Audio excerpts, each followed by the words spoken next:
Hello mes poulets, je sais que le titre a dû en faire flipper plus d'un et plus d'une. On aurait dit un peu une, je sais pas, une animatrice de fête foraine ce début de vidéo, mais bref. Vous inquiétez pas, vous allez très vite comprendre, restez bien installés. Si je parle du nez aujourd'hui, si j'ai des intonations cheloues, c'est tout à fait normal, le pollen m'a attrapé par le callback. J'en parlais dans mon canal sur Instagram, n'hésitez pas à me rejoindre là-bas si c'est pas encore le cas. Mais vraiment, depuis hier, il m'a attrapé par le callback et là il me laisse pas. Là je suis au bout du bout et avec l'asthme en plus, vous imaginez là c'est un parcours du combattant dans ma propre vie. Comme je disais aujourd'hui on va parler d'un sujet sensible, mais donc si ça vous trigger tout ce qui est une question d'addiction, vous avez le droit de partir. Mais si jamais vous avez besoin d'aide justement sur ces sujets là, aujourd'hui le but c'est pas juste de vous parler de certains cas hyper pas chaotique je vais dire parce que j'aime pas justement tout ce jugement là-dessus, mais le but c'est pas justement de pointer certains cas du doigt, mais c'est de pouvoir vous donner des solutions également, et surtout même j'ai envie de dire. J'avais fait une vidéo, je vais essayer de m'en souvenir et de la caler dans le i pendant que je suis en train de vous dire ça, justement pour vous parler moi de mes propres addictions, que ça se caractérise par le TCA ou par d'autres choses. Je laisse un peu de suspense justement parce que allez voir cette autre vidéo, et à cette époque-là on avait longuement parlé de grosses addictions, de très très grosses addictions qui concernent notre génération, parce que je vous avais ouvert la porte pour pouvoir en parler et j'avais aussi pris quelques témoignages. Et vraiment sur notre génération, c'est ça qui est de plus en plus fou, c'est que tabac, jeux et alcool sont vraiment genre les nerfs de la guerre. Même si je sais qu'on n'est pas plus accro qu'une autre génération, mais il faut absolument en parler parce qu'il faut continuer la sensibilisation, et c'est aussi et surtout je trouve qu'il y a un peu un vecteur avec les réseaux sociaux, faut être hyper honnête là-dessus, c'est que les réseaux sociaux ont normalisé beaucoup trop de comportements en fait autour justement de tout ce qui est addiction, et il faut réussir à prendre du recul parce que ça devient de plus en plus grave. Et pour cette vidéo justement, d'où le titre, j'ai fait un tour sur un thread Reddit effrayant, j'ai envie de vous dire, choquant parfois, mais ô combien réel et justement je trouve hyper nécessaire, et je vous ai choisi plusieurs témoignages, je crois que j'en ai choisi 5 au total, qui m'ont fait très très mal au cœur, hyper mal au cœur. T'as envie juste de leur faire un câlin à ces bibous et de leur dire que t'inquiète pas, tu peux avoir de l'aide et peut-être que ça ira beaucoup mieux, mais ils sont réels et je trouve ils sont hyper utiles autour des addictions aux jeux, que ce soit les paris en ligne, que ce soit les paris sportifs, que ce soit les jeux de grattage, bref, par rapport aux jeux d'argent. Pas mal de personnes ont déjà tiré la sonnette d'alarme, mais je trouve encore une fois que notre génération, elle prend pas suffisamment au sérieux tout ce qui peut découler avec justement cette addiction au jeu. À savoir déjà la dépendance, parce que quand tu deviens dépendant ou dépendante de quelque chose, en fait, c'est très bizarre pour des personnes qui n'ont jamais été dépendantes de quoi que ce soit, d'essayer de comprendre, mais c'est vraiment genre à l'intérieur de toi, il y a un truc qui te ronge et tu en as besoin en fait. Tu as obligatoirement besoin de ce truc-là pour aller mieux. Mais c'est pas réellement mieux parce que justement tu continues à t'enfermer dans ce cycle. Mais ce qui fait que tu as un énorme risque de dépendance, tu as l'obsession justement autour de ça, tu as l'isolement aussi qui peut en découler, et si on parle des jeux d'argent, j'ai pas besoin de vous expliquer qu'il y a aussi potentiellement tes finances qui vont en pâtir. Si je vous dis là par exemple comme ça que un mineur sur 10 a déjà fait un pari sportif, potentiellement je pense que vous trouvez ça fou, parce que un mineur sur 10 c'est énorme. Et pourtant c'est réel, et dites-vous en plus de ça mes poulets que en moyenne en France, c'est à l'âge de 13 ans qu'une personne fait des premiers jeux d'argent. C'est hyper jeune. Et sauf que je sais pas pour vous, posez-vous 2 secondes, parce que je pense que vous avez déjà fait des jeux de grattage, vous avez déjà fait un pari sportif, joué au loto à Euromillions, parce que loto Euromillions fait tout à fait partie de ça, hein. C'est trop normaliser encore une fois, déculpabiliser alors que ce sont des jeux d'argent, et que si t'arrives pas à prendre de recul et à te mettre des limites, encore une fois tu vas te faire engloutir. Mais posez-vous 2 secondes et réfléchissez à quand est-ce que vous avez fait votre premier jeu d'argent. Et moi je sais que très malheureusement je rentre tout à fait dans la case de l'âge de 13 ans. C'est un petit jeu à gratter comme ça que t'achètes dans un bar, le genre de bar où en fait ils en ont rien à faire que tu sois mineur, tu vois, et où ils te vendent tout et n'importe quoi. Je sais que j'ai obligatoirement déjà fait un jeu à cet âge là, et c'est pour ça qu'aujourd'hui la vidéo elle est sponsorisée par le CIDJ, le Centre d'information et de documentation jeunesse, qui justement a une énorme campagne, et là on est en plein dans le cadre de celle-ci, qui est non aux addictions, oui à ma santé. Ne vous inquiétez pas, en barre d'infos, je vous ai linké le lien vers le site du CDJ ainsi que leurs réseaux sociaux où justement vous aurez toutes les informations autour de cette campagne, mais aussi et surtout, comme je vous disais, plein d'outils pour pouvoir vous aider si jamais vous êtes concerné. Et si vous n'êtes pas concerné, vous avez le droit aussi d'y faire un tour, parce qu'il y a beaucoup d'informations qui peuvent vous être utiles pour vous peut-être plus tard, ou même pour votre entourage, qui sait. Il y a un peu plus d'1 an, je vous avais parlé justement du portail non aux addictions, oui à ma santé, justement dans une autre vidéo où on parlait parlé d'addiction et je vous ai expliqué à quel point c'est un outil qui peut être hyper utile et qui en plus est à portée de doigt. Vraiment, à portée de doigt, juste vous cliquez sur le lien dans la bio. Parce que ce qui est super cool, c'est que c'est avant tout un espace d'information. Il y a zéro jugement, je tiens à vous le dire. Il y a zéro jugement. Le but, c'est vraiment de vous donner les clés pour vous amener, vous, à aller mieux. Vous pouvez y trouver des témoignages, vous pouvez y trouver aussi des tests parce que tu peux tester ta dépendance si jamais t'es pas au courant, si jamais tu te poses des questions, si jamais tu as des doutes. Et il y a vraiment tout ce qu'il faut pour commencer à s'en sortir. Et surtout que souvenez-vous déjà, sortir de la phase de déni et commencer à chercher de l'aide, entre autres sur le site du CIDJ, c'est les étapes les plus importantes. Le reste après va continuer et ça va rouler. Mais les étapes les plus importantes, je l'ai toujours dit, c'est pareil quand t'as un TCA, ces choses-là, c'est de sortir du déni et de vraiment mettre le doigt sur le problème. Et justement, je vous ai dit qu'il y aura des témoignages et je vous ai prévenu, j'ai choisi des témoignages aujourd'hui sur le thread Reddit qui vous parle de ça. Accrochez-vous bien, certaines des histoires font très très mal au cœur. Je vous aurais prévenu, c'est un sujet qui peut en trigger pas mal d'entre vous. N'hésitez pas à arrêter la vidéo maintenant si jamais c'est le cas. Et pour le reste, restez assis, écoutez bien et apprenez. Bien entendu, je vais lire sur mon ordinateur en même temps parce que je peux pas retenir tous les textes. Je me sens terriblement mal. J'ai fait passer mon solde bancaire de 5000 pounds à 2000 pounds. J'ai envoyé 40 pounds à mon petit ami pour Noël, mais parce que j'avais pleuré à propos de mes habitudes de jeu, il m'a rendu 20 pounds. Ce pourquoi je me sens vraiment mal, parce que c'était censé être son cadeau. J'ai arrêté de jouer maintenant, sauf quelques cartes à gratter et le bingo, mais je ne sais pas comment je suis censée récupérer tout cet argent alors que je suis au chômage et handicapée. Premier exemple m'a fait très mal au cœur parce que je pense que c'est la meilleure manière pour vous de comprendre l'impact que ça a dans la vie de quelqu'un. Outre le fait déjà qu'il y ait eu l'énorme trou de 3000 pounds dans un compte en banque, 3000 pounds, on est peut-être grosso modo, je sais pas, à 3700, 3800 euros.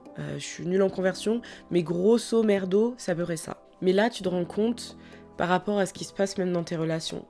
C'est-à-dire que, ok, la personne a été assez honnête pour en parler à son petit ami et que la personne soit au courant qu'il y a mon addiction, qu'il y a ci, qu'il y a ça, mais sauf que derrière, ça n'empêche pas justement qu'il y ait ce comportement addictif. Ça n'empêche pas que tu puisses avoir en plus un comportement hyper négatif envers l'autre qui va être celui de lui gâcher son cadeau de Noël. Je ne sais pas si vous vous rendez compte que vraiment, tu en viens à gâcher ton cadeau de Noël pour une personne que tu aimes, parce que tu as besoin de cet argent pour jouer. Elle lui a pas demandé l'argent, cette personne. Elle lui a pas demandé. Mais son petit ami le lui a envoyé parce que la personne a compris en face que, ok, t'as besoin de jouer, tiens, voilà la moitié de ce que tu m'as donné en fait. Et ça me rappelle énormément, je sais pas si vous avez vu Requiem for a Dream avec Jared Leto. Ouais, on prononce tout en anglais ici, qu'est-ce qu'il y a? Bien, c'est exactement ça, si vous l'avez pas vu, je vais pas vous spoiler tout le film.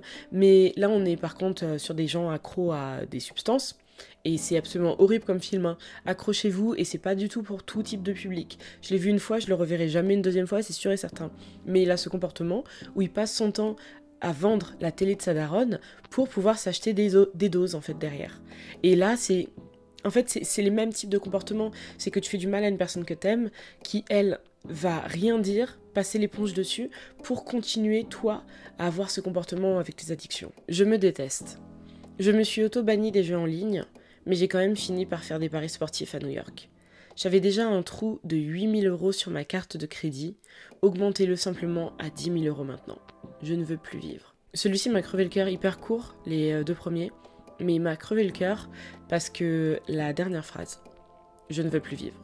En fait, on en arrive à un tel niveau d'addiction, et surtout de pas réussir à gérer là où t'en es et ce que tu fais, que tu ne veux plus vivre ta vie. Et c'est hyper horrible, c'est hyper fou, c'est encore une fois un truc que beaucoup de personnes pourront pas comprendre, et là j'ai pris des témoignages pour que justement vous puissiez le comprendre, que peut-être vous preniez du recul si vous étiez du genre à juger les addictions d'autrui, alors que ça ne se juge pas. Déjà je tiens à vous le dire s'il vous plaît, soyez très bienveillants et bienveillantes dans certains cas de figure, mais surtout quand on va parler d'addiction en fait. Déjà que j'aimerais que vous soyez bienveillantes tout le temps, mais s'il est possible qu'on parle de choses aussi touchy, de l'être encore plus, ce serait génial. Parce que là, en fait, on est à un niveau qui me fait énormément de peine. On est sur une personne qui est déjà endettée à 8000 €. C'est énorme comme endettement sur ta carte de crédit. Je pense, alors c'est écrit 8000 €, mais je pense pas que c'est en euros parce que nous, sur nos cartes en euros, je vois pas de pays dans la zone euro qui permettent beaucoup des choses comme ça. C'est très américain, justement, plutôt, de laisser les gens s'endetter à ce point-là sur leur carte de crédit. Mais toujours est-il que ça reste une énorme dette qui, maintenant, en plus, est à 5 chiffres parce qu'on est à 10 000 balles. Et c'est pour vous montrer vraiment le niveau auquel les gens n'arrivent plus à se contrôler, n'arrivent plus à se stopper. Et c'est pour ça que, si jamais vous sentez qu'il y a un début de ça pour vous, même même un tout début, où genre, toutes les semaines, il faut qu'une fois par semaine vous jouiez. Parce que vous vous sentez pas bien, cherchez de l'aide. C'est déjà le moment pour chercher de l'aide. Informez-vous, essayez de voir et cherchez de l'aide. J'ai perdu l'équivalent de 8 PS5 cette semaine. C'est donc mon premier message sur Reddit, mais depuis que j'ai réalisé que je commençais à avoir une dépendance au jeu il y a environ 1 an, je viens ici et je regarde en quelque sorte les messages de tout le monde, et cela m'aide de savoir qu'il y a des gens qui vivent la même chose. Des choses dures comme moi. Et j'ai le même genre d'état d'esprit en ce qui concerne le jeu parce que vous savez, quand vous êtes toxicomane, c'est très différent de la perception des autres sur ce qu'est le jeu. Tous mes amis, ils jettent quelques centaines de dollars dans une application de casino de temps en temps, très rarement, ou quand nous traînons ensemble, et c'est juste amusant, ils vont en personne au casino des fois, ils vont peut-être perdre 500 dollars, et c'est pas grave, ils passent à autre chose. Mais quand vous êtes accro, vous jetez 200 dollars dans une application de casino. Vous le perdez. Puis vous en lancez 200 autres que vous perdez. Puis vous en lancez 1000, vous gagnez peut-être 500. Vous le perdez encore, puis c'est encore 1000, et puis très vite, vous défoncez votre compte bancaire. Je me débrouillais très bien pendant un certain temps, il y a environ 1 an, lorsque j'ai commencé à jouer en ligne. J'étais encore à l'université, donc j'avais aucun revenu. Je me concentrais juste sur l'école et sur les cours. Pendant environ 2 mois, j'ai perdu toutes mes économies au Blackjack Fan Duel. Depuis lors, je n'ai utilisé aucune application de jeu.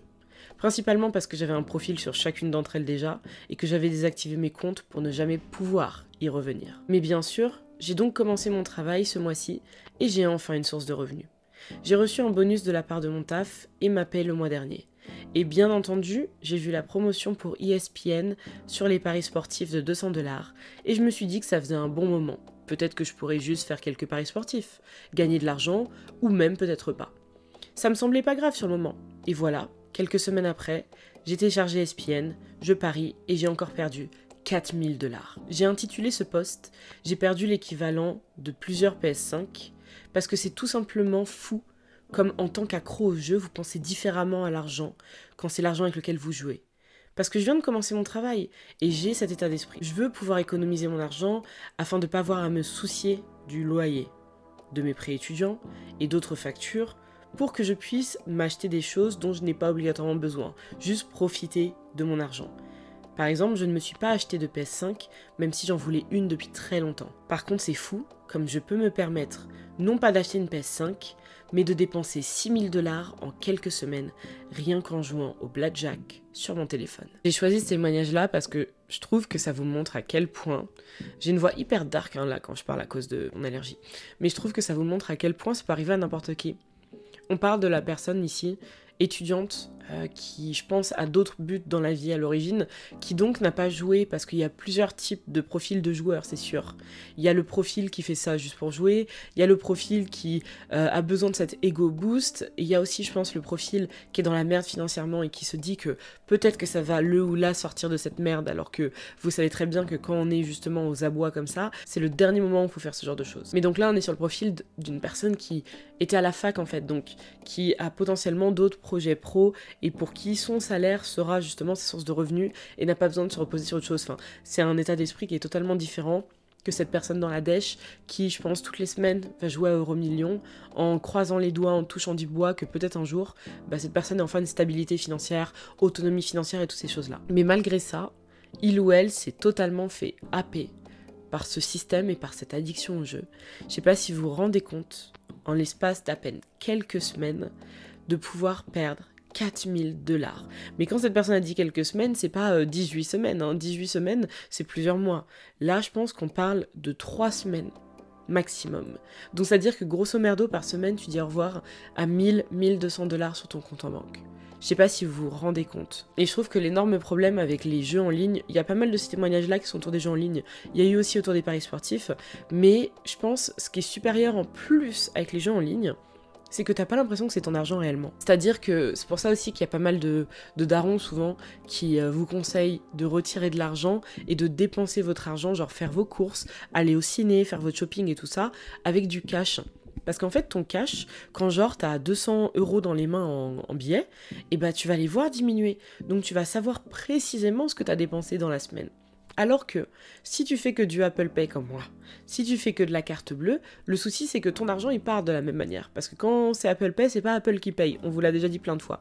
Mais ton argent il part de la même manière. Et le souci derrière ça, c'est quoi? C'est que tu ne verras pas toi de la même manière. Parce que ton compte en banque, je pense pas que vous vérifiez toutes et tous votre compte en banque tous les jours. Moi je le fais parce que j'aime bien rester au fait de ce que je dépense. Mais c'est pas le cas de tout le monde. Et en plus le pire c'est quand vous avez des cartes de crédit au lieu des débits.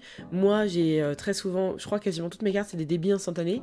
Donc en fait sur tous mes comptes, quand je fais un paiement, c'est retiré instantanément du compte. Alors que le souci avec les cartes de crédit, comme le nom l'indique, c'est qu'en fait ça arrivera un petit moment après.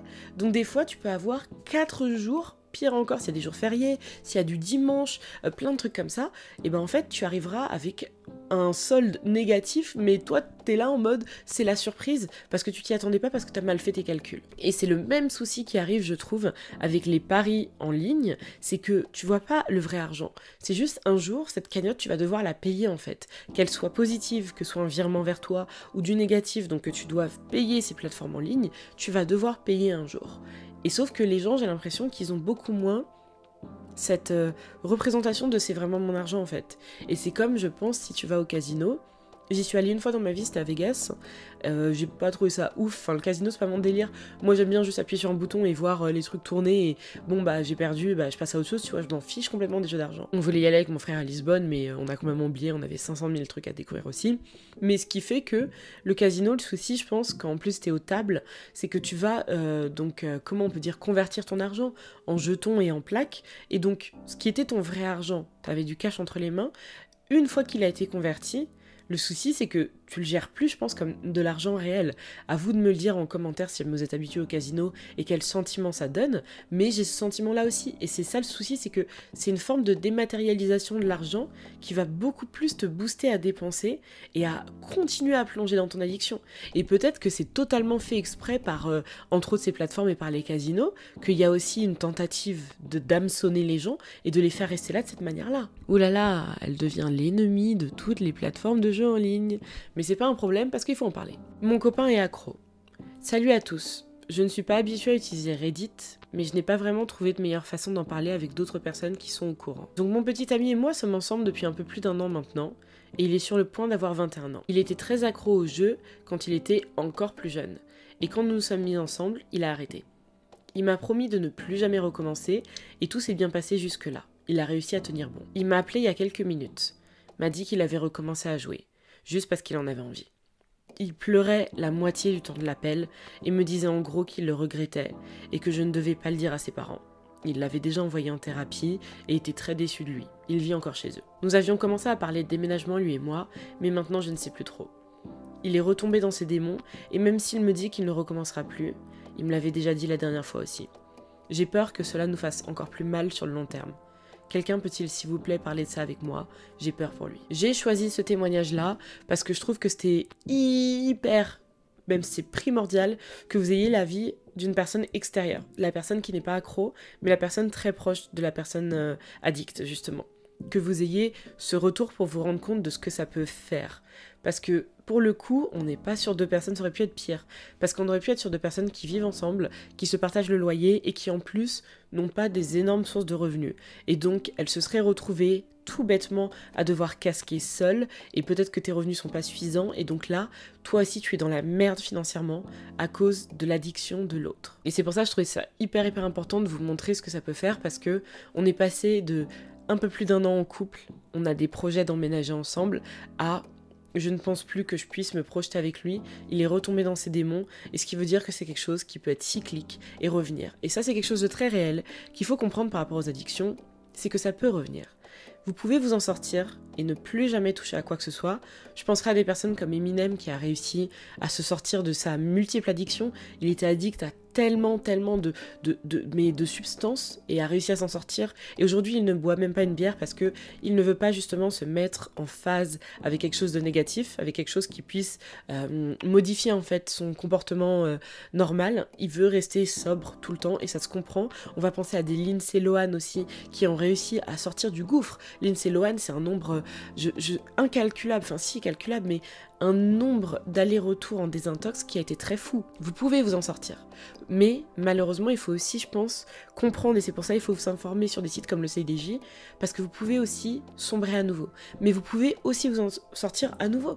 Sur ce thread Reddit, parmi plein de témoignages avant que je vous prenne le dernier, j'en ai vu plusieurs de personnes qui juste mettent le nombre de jours depuis lequel ils ou elles sont justement gambling free, comme ils disaient en anglais sur le thread, parce que tout était en anglais, d'où des fois des traductions qui restent très basiques. Et donc tu vois des personnes qui te mettent désolé j'arrête en anglais, jour 730. Vraiment j'ai vu un message avec un jour commence par un 7.